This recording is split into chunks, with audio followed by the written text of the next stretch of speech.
Hello, I'm Rob Weir, a genealogist in Dover, New Hampshire. A short article of mine appears in the fall 2020 issue of the New Hampshire Genealogical Record, and I'd like to take a few minutes to summarize in a visual fashion that article.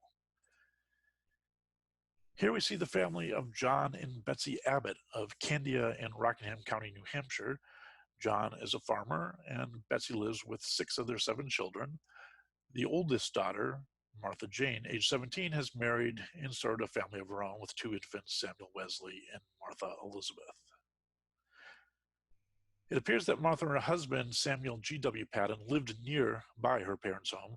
We see, for example, in the 1860 census that these 2 households are enumerated on the same page with just 2 families between them. So we will treat them as kind of a separate unit. This gives the view of the extended Abbott family on April 18, 1861, which is the eve of a 6-week catastrophe, a diphtheria epidemic that would end with the death of all the Abbott children and grandchildren but one. The first to die on April 19th was Martha Jane, the oldest child. She is our patient number 0. We don't know where she caught diphtheria, but given that she had 2 infants, I suspect the bacteria was brought into the house by a visitor.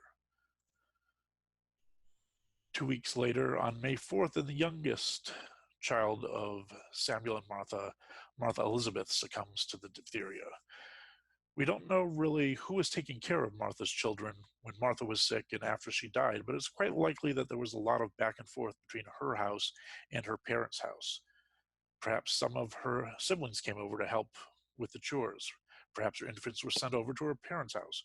We can't say for certainty, but some exchange of this sort seems likely to explain how the illness jumped from one household to the other.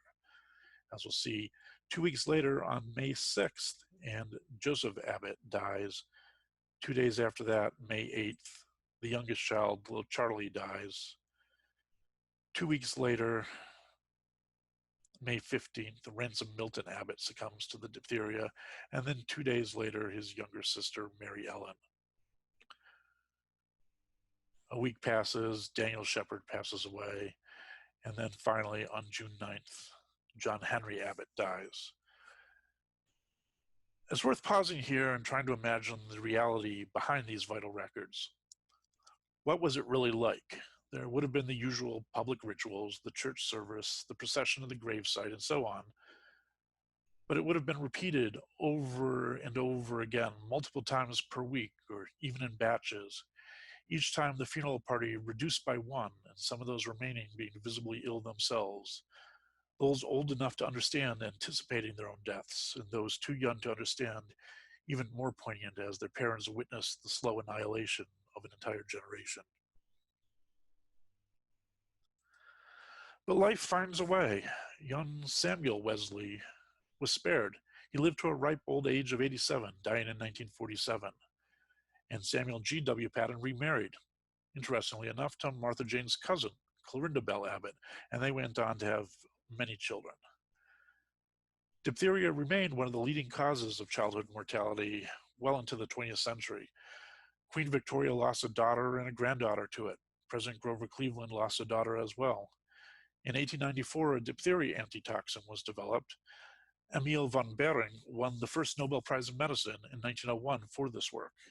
By the 1920s, a vaccine had been developed, and today diphtheria is practically eradicated from the developing world.